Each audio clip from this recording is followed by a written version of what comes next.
Ah, yes. Now welcome in my guy, ALLEN, Mr. ESPN Call-In, Mr. Falcoholic. What up? What's up? How you feeling, man?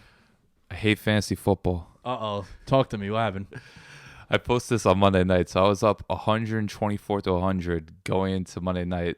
My buddy Pat had Carson Wentz and Alshon Jeffrey. I was going to think, all right, I'm probably going to get blown out. As we know, Jeffrey got injured, and Wentz pretty much that first half got shut down. I'm feeling really good. I'm like, all right, I'm going to make the semis. Made some bad decisions. Started Jimmy G over Brady. Started Jack Doyle over Jared Cook. Some bad decisions were made, but I'm going to go through. Things are going slowly. I see, all right, they score a touchdown. But that final drive, they go into overtime.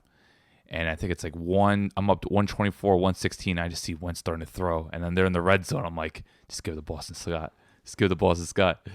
And then I just see Wentz wide open on like a post. Giants complete coverage bust. Of all the people you leave open, Zach Ertz, unbelievable. Score ends 124-124. I came in fifth place. And I'm commish and I'm old school. I don't like decimal points because I don't know why. Dumbest move. I think I would have won if there was decimal points. Either way, I got eliminated on a tie. Fantasy football is the worst. Tom Brady, NFL, shame on you. He should have had the Kill Harry touchdown. Basically, there's so many things to this that I'm trying not to vent, but this is quite possibly the most inexcusable, diabolical loss ever for me in fantasy. So, yeah, I hate fantasy football. Until next August. Listen, number one, I think that's a you problem. Not having decimals, that's horrible. That is horrible. I've been commissioned for 8 years, by the way. Also, what's your tiebreaker? Is it quarterback points or? No, whoever came in the playoffs, it's whoever had the higher seed, like whoever did better. That's also awful. But on Yahoo, I think that's the only thing you could do, right? First of all, fuck Yahoo. All right. I do Yahoo. But nah, dude. Number one, you have to do decimal points. I agree with that. Because if you catch a pass for 15 yards, like you're gonna get 1 point. That's corny to me. Number one, it should be half point PPR. Mm-hmm. Is it? Oh, I do one PPR. All right, that's good too. Full point. I'm fully behind that too. If a guy catches 12 passes, I think you definitely should be rewarded for that. Decimals is a must, and our tiebreaker is quarterback points for. Okay, I would have lost. I started Brady. Yeah, we put a premium on your.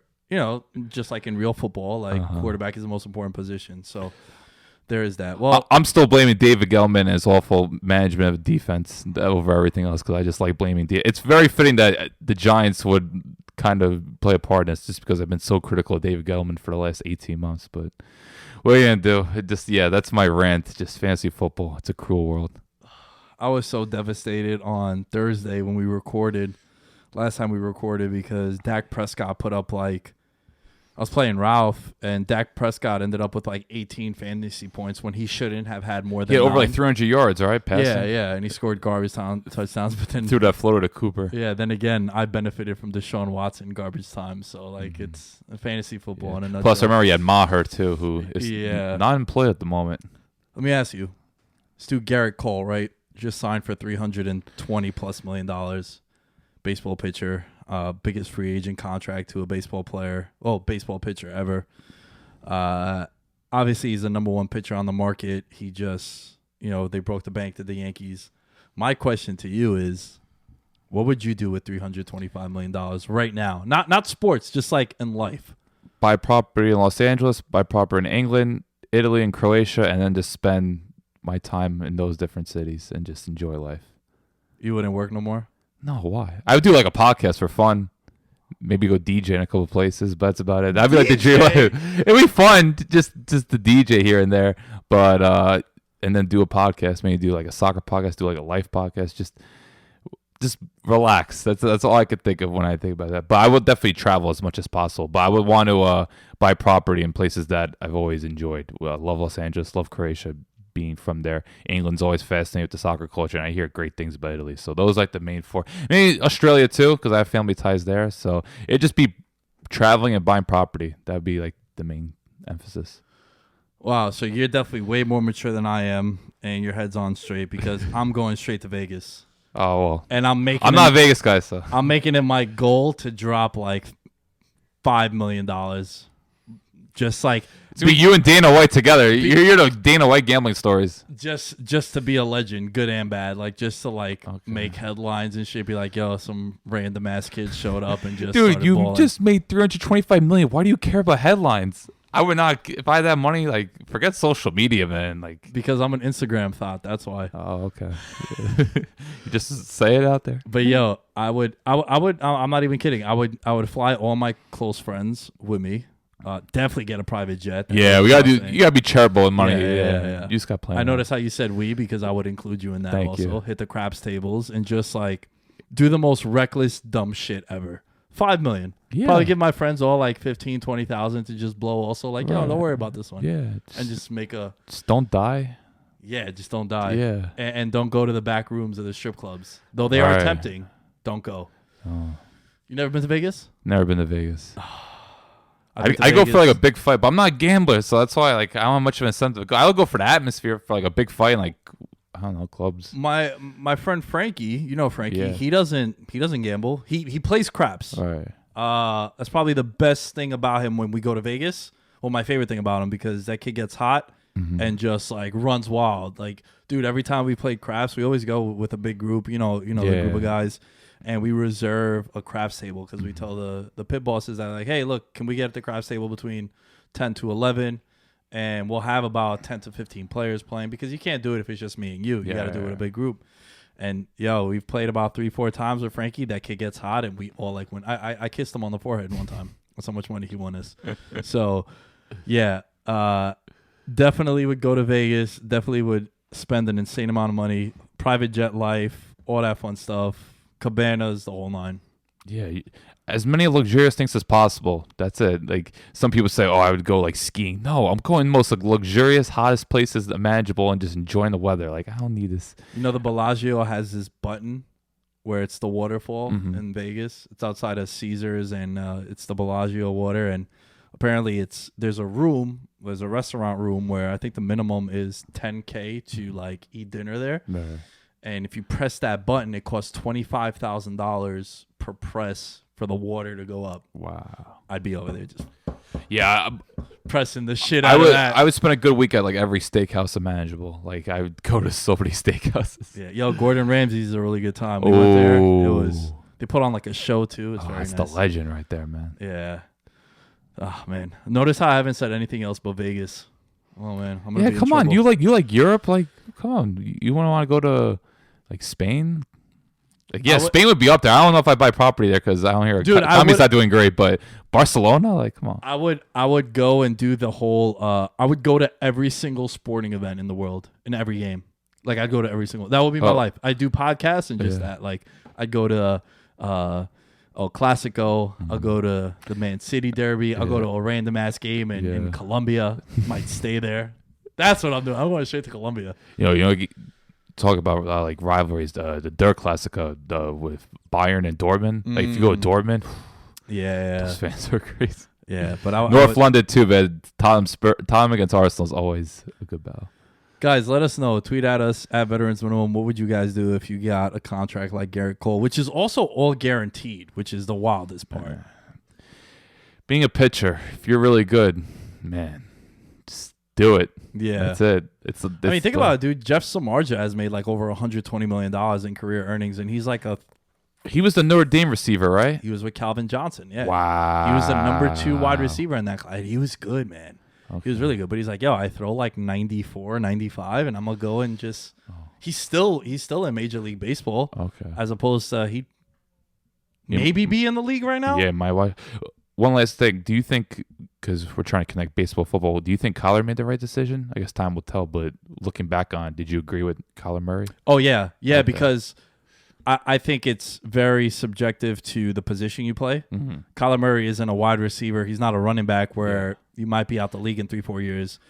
If he's a starter, like he's going to get that big money contract. Right. You know, like if he's the guy for Arizona, which, you know, the jury's still out. We can have another time to discuss Kyler Murray, but I think, if I'm a quarterback, like I'm going to go and play football. Right. Number one, you're one of the most popular players in your sport as far as like the position you play. You want that dude to go and play minor league baseball probably for 3-4 years, and it's not a guarantee that he's going to blossom into a shortstop, center fielder, whatever, and be a all-star where like, look, the dude is starting right away, and he was a mega star coming out of college. Right. So to me, because of the position he plays, I would have done the same thing he did, and I was defending that from the beginning too. Yeah, so, I was just curious about that since we were talking about the crossover. Yeah. All right, cool. Let's get into a little NFL. So what we're gonna do now, Alan, we're gonna give 3 surprises and 3 disappointments for this season. All right, let's do surprises first. Now, it could be players, it could be teams, coaches, whatever you want to do. The floor is yours. Tell us. Well, I'm going to stick primarily with teams, and I mentioned this a few months ago, but I did not see the 49ers becoming the best team in the NFC coming by a long shot. I thought 7 wins at best, and for them to have the best defense in the league, I think everyone had a lot of expectations for the offense, just given Kyle Shanahan's what he's accomplished and just his overall status in the league. But I think just the playmakers like Deebo Samuel's emergence over the past month has been incredible. Like, this guy's one of the best yards after catch receivers in the league, and then you combine him with Kittle after seeing what Kittle did to poor Marcus Williams, who just can't help himself to get on. He's a very good safety, but this guy just somehow manages to be on the receiving end of highlight reel plays. We saw he lost in coverage with Emmanuel Sanders, and then the Kittle play was just ridiculous. So San Fran, yeah, how can you not be impressed by them? I think they're the complete package. But for them to have the best pass rush in the league and even have playmakers in the secondary, guys like Mosley and Weatherspoon, you just have to tip your cap to them. John Lynch has been building his team for now 3 years, and you have a legitimate Super Bowl contender on your hands. Yeah, you got to think that it's a very young roster where this team might be around moving forward too. Yeah, other than Sherman Sanders, and Joe Staley, like who's really old on that team. Yeah. Just to touch on that, I did pick them to win their division. I didn't see potential 1 seed. Yeah. I'd be lying to you. Right now, they're the favorite out of the NFC to go to the Super Bowl. My big surprise, I'm going to stick with the team as well. Is this the new blossoming of the quarterback position changing with Lamar Jackson, right? Like, I'm going with the Ravens, but in particular, I'm honing in on both the Ravens and Lamar Jackson. I was very critical. And look, I'm going to defend myself a little bit because when I saw him in a big spot, got exposed by the Chargers in the playoffs, right? That was ugly. He went, I believe, 47 minutes without completing a pass. It was just awful. It was so bad. There were people on Twitter saying they should really bring Flacco in. That's when you know things are tough. When Joe Flacco is being, we want Joe Flacco in a football game. We want to watch him play. That's when you know things are bad. Yeah. So he looked awful. But then what the Ravens did, and which was a surprise also, they really built a team from the 1980s, right? They drafted tight ends. They signed tight ends. They found the bell cow running back in Mark Ingram. And then they just built that team to suit Lamar Jackson. Right. And, we've mentioned the 2 teams that right now it's a Super Bowl favorite, that matchup, Ravens and the 49ers. So I'm going to go with Lamar Jackson and with the Baltimore Ravens. So that is just team or just both? I'm combining both. Okay. Yeah. So I basically gave 2: Lamar Jackson and the Ravens. So you could pick up now. What you got? Yeah, I'm sticking with the AFC North. I've been blown away by the Steelers. I thought Mike Tomlin was kind of one of the more overrated coaches of the league, just based on some things we've seen past years, whether it's the Patriots owning them or the famous Jacksonville Jaguars explosion in the playoffs, and then stuff on Sunday Night Football where you have a linebacker covering Keenan Allen. Just enough things where I'm just so turned off by the Steelers. And the fact that I go into season, I thought, okay, they're going to be competitive, but they just don't have much explosion offensively, and the defense has always been pretty below average. They have a top 5 defense now. TJ Watt might be Defensive Player of the Year. Cam Hayward's having his best year. The Fitzpatrick trade. Yo, hold on. Is he better than J.J. Watt yet? Well, at this point, because J.J. Watt's broken down. Dude, J.J. Watt's still a stud. Like, I said this in week 4. You're like, yo, you delete this right away. I'll eat my words, though. Like, TJ Watt's legit. He's a beast, man. Yeah, I always thought he was very good, but I didn't think he was, like, a game changer. He's definitely a game changer now. I think he has like 13 sacks. He had a pick. Last week. No, he's up there. I definitely underestimated. I underestimated the Steelers in general. Like, I didn't think they had much going for them offense. I think Washington and Johnson, those 2 receivers, bring a lot of explosiveness just in terms of what they could do. Like, you saw Johnson, he pretty much scored all their points against the Cardinals. So Yeah, for Steelers, I think this is Mike Tomlin's best coaching job for them. Well, they were 1-4 at one point. Yeah. Just for them to come back, and especially after that Browns game where things easily could have crumbled after all the emotions went high, and Pouncey, which was a big loss for them. Just you have to commend them, and I think going to the playoffs, they're going to be a team. They used to be a team that teams didn't mind playing. Now I think they're a team that I don't think anyone wants to play because you're going to be in for a real scrap. Yeah. I want to say a surprise for me is just how fucked up the New York Giants are. Because I knew it was going to be bad.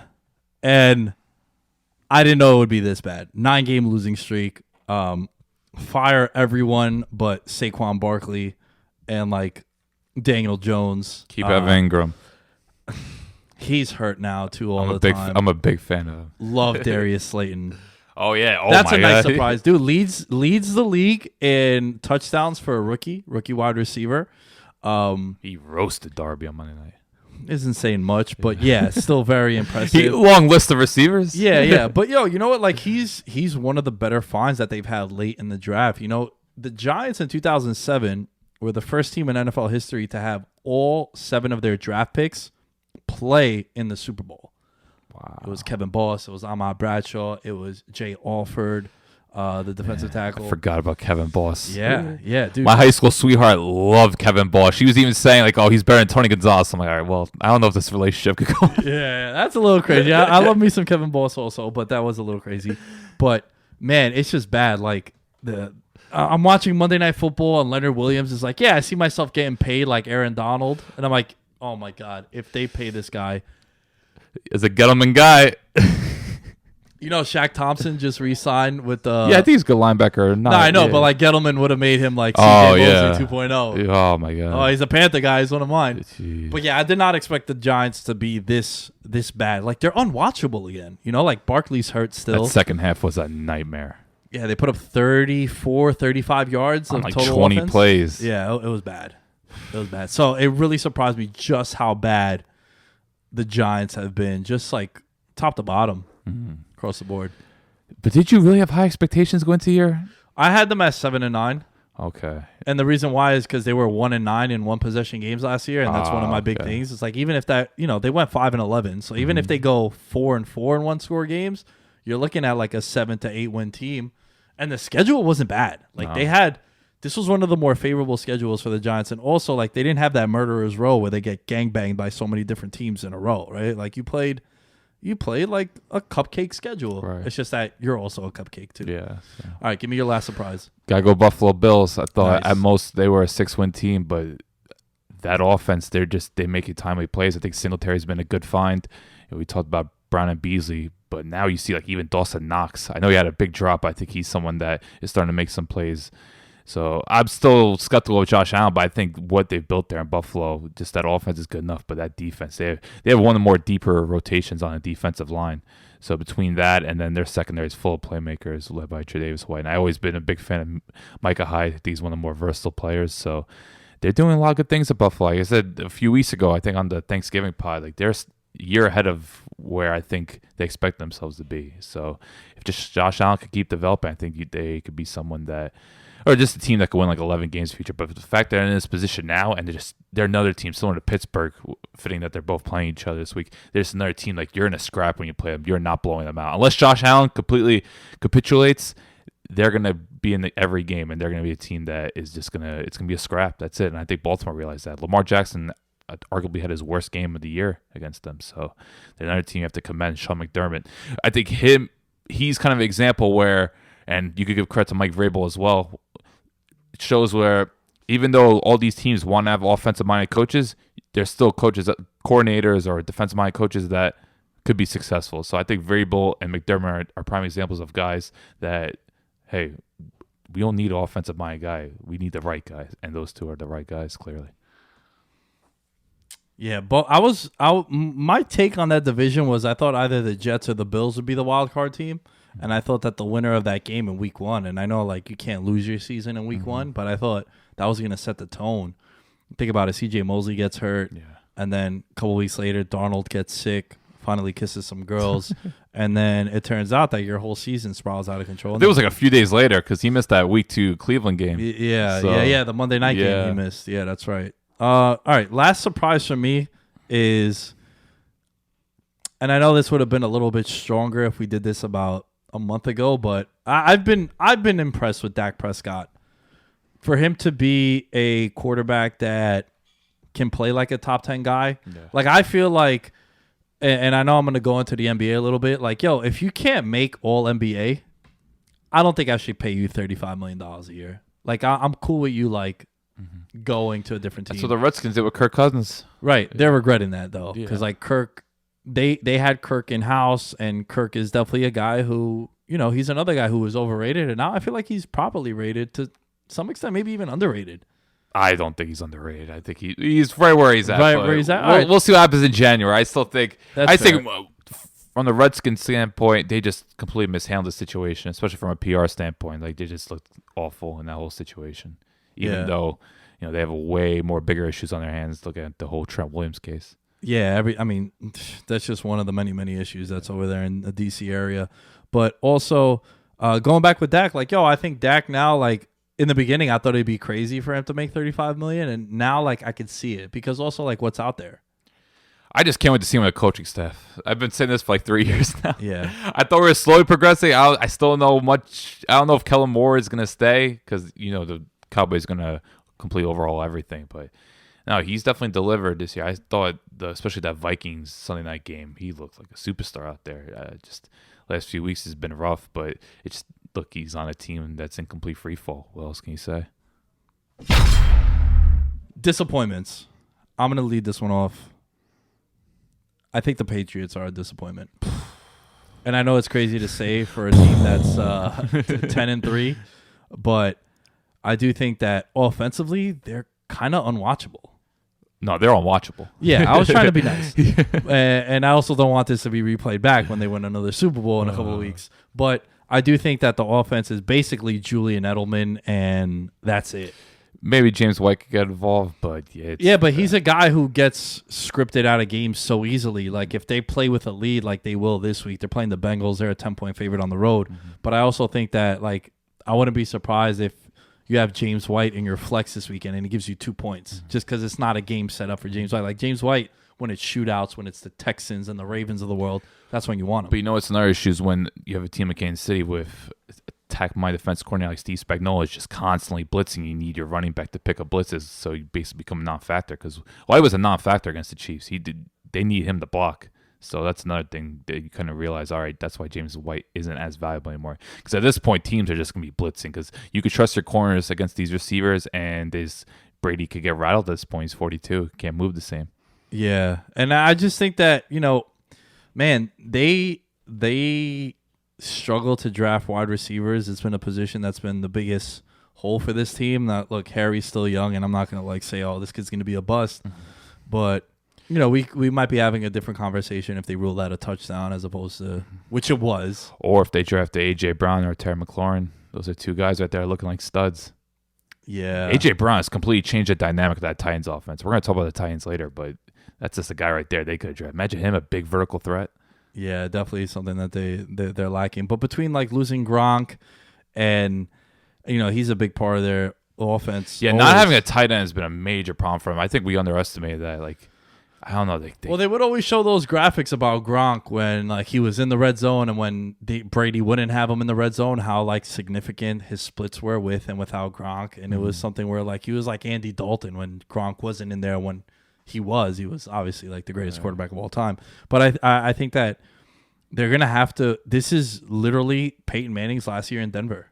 Like Brady now, but like Peyton had weapons. Like Sanders was still good. Demaryius was still good. I don't think Brady's fallen off that bad. I think, Peyton was legit liability. I don't think Brady's that much. No. I don't think it's Brady. I think it's his weapons that make it look bad. Okay. Like there are, like I rewatched that Chiefs game because it was on like NFL Network randomly, and it was like, man, it's just guys, Dorsett runs a post and Brady throws a fly. Yeah. It's like little things like that, right. So him and Myers let him down a couple of times. Yeah. Sanu's a non-factor. I think he has an ankle issue, but he was like not even in 3 wide receiver sets at times in those games. But yeah, that supporting cast is rough. That's why I'm really curious, like, why they give up on Josh Gordon? Like, what was the real issue there? Like, it's weird.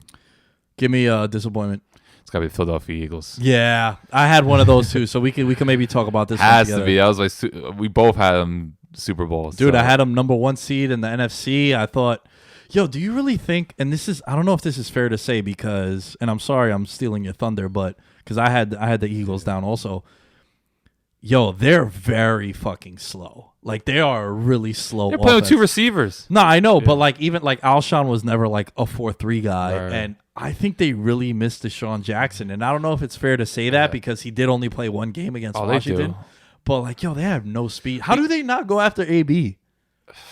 I know that They guy don't has want his own the issues. issue. They don't but want. Yeah, but I think Aguilar is quick. It's just he's not reliable. You know, Aguilar, I think he's kind of resurrected his career. Like 17, 18, he was pretty solid, but this year he's just been a nightmare, just dropping passes. So Aguilar, I think, is one guy they've been let down by. But the fact that they cut Matt Collins, Sega Whiteside, he made a couple plays, but he hasn't really developed. It's just, I don't know, why is he in such a deep position? Like, how can you not just accumulate talent? Like, there's got to be players out there you could get. So it's just bizarre. Seeing them out there with like Greg Ward or Sega Whiteside was just so weird. But between that and just, once again, that secondary, like every year, that continues to be the problem. There's just certain teams you look at, like the Vikings, their offensive line, or the Falcons and their pass rush. It's just Giants and their everything. linebackers, maybe. Yeah, That's one thing to pinpoint. It's just a certain team, or Jets edge rusher. Sorry, Mike. But it's just teams that just don't address that glaring need year in and year out. And that's why I see with the Eagles, like, just their corner situation. All right, granted, they won a Super Bowl, but still, it's like you're still trying out Jalen Mills. Darby's clearly not working out.